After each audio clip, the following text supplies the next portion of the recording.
Parent groups in Front Royal argue dozens of books in the public library are just too sexual for kids.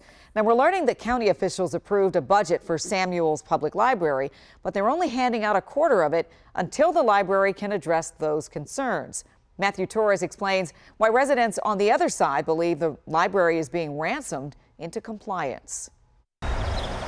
Samuels Public Library typically receives a budget of $1 million, but instead of providing it in full this year, the majority of the Warren County Board of Supervisors voted to hold 75% of the funding for now, with the plan to split it every quarter. It gives the board and the library an opportunity to be able to work things out. Supervisor Jay Butler means working out concerns about sexually explicit material. Since May, the library received nearly 600 complaints about 134 books, mainly in the young adult section. One reconsideration alone can take weeks to review. If they want to keep it in the library, that's up to them, but we just don't want to have that available. This is disgusting. Warren County is a conservative, family-oriented community, not some progressive county like Fairfax or Loudoun.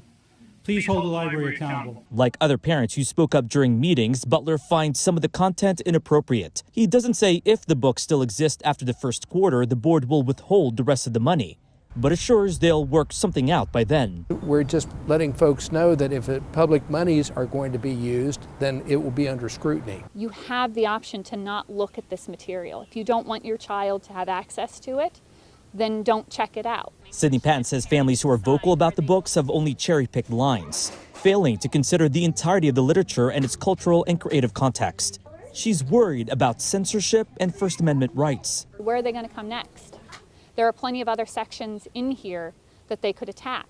There's material in here that I don't like, but a well-cultivated library has all the opinions. It represents the diverse community. The library executive director says the team is coming up with a solution, including creating a new section called New Adults to move some books away from the young adult section, and the library card that helps parents restrict what their child can check out. We've already talked on a couple different compromises that we believe will be a good resolution without infringing on anyone's First Amendment rights. The next step is to now determine a date for both the county and the library to meet. The supervisor says he'd rather do it sooner than later. In Front Royal tonight, I'm Matthew Torres, WUSA 9.